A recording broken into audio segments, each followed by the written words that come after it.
మనం డైలీ లైఫ్లో ఎలా బతకాలి అన్నదాని గురించి బైబిల్లో దేవుడు చాలా స్పష్టంగా రాస్తాడండి.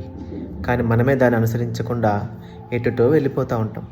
ఉదాహరణకు బైబిల్లో లూకా సువార్తలో ఒక 10 మంది కుష్ఠరోగులు యేసుప్రభు దగ్గరికి వచ్చి, ప్రభువా, మేము కుష్ఠరోగంతో బాధపడుతున్నాము, దయచేసి మమ్మల్ని బాగుపరచవా అని అడుగుతారు. వెంటనే ఆయన, ఓకే, మీరు విశ్వాసం ఉంచి నమ్మకంతో తిరిగి వెళ్ళండి, మీరు వెళ్తున్న దారిలోనే మీరు బాగుపడతారని చెప్తాడు. ఆయన చెప్పిన రీతిగానే వారు తిరిగి వెళ్ళుచుండగా వాళ్ళ ఇంటి దారి మధ్యలోనే వాళ్ళు బాగుపడతారు. అయితే అందులో 10 మందిలో ఒక్కడు మాత్రమే తిరిగి వెనుకకు వచ్చి, ప్రభువా, నన్ను బాగుపరిచావు ప్రభువా, నీకు thank you so much, thank you ప్రభువా అని చెప్తాడు. ఆయన, నువ్వు ఒక్కడు మాత్రమే వచ్చావా, మిగిలిన 9 మంది ఎక్కడా అని అడుగుతాడు. వెంటనే అతడు, నాకు తెలియదు ప్రభువా అంటాడు.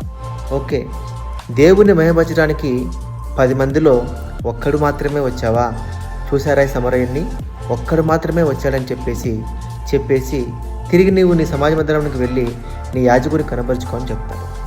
ఇంతే కథ.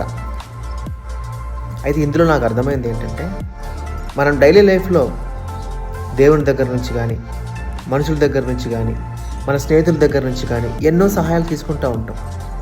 కానీ చాలామందికి మనం తిరిగి థ్యాంక్స్ చెప్పం.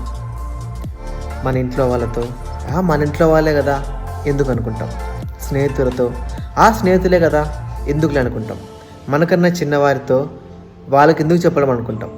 అయితే దేవుడు చాలా స్పష్టంగా చెప్తున్నాడు, నువ్వు తీసుకున్న ప్రతి సహాయానికి, నువ్వు పొందుకున్న ప్రతి దానికి థ్యాంక్స్ చెప్పడం అలవాటు చేసుకో.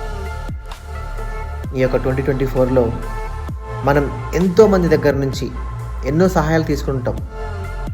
మన ఇంట్లో దగ్గర నుంచి మొదలు పెడితే అమ్మ, నాన్న, అక్క, తమ్ముడు, చెల్లి, స్నేహితులు, మనతో పనిచేసేవాళ్ళు, మన కింద పనిచేసేవాళ్ళు, ఇలా చాలామంది దగ్గర నుంచి చాలా సహాయం మనం తీసుకుంటాం.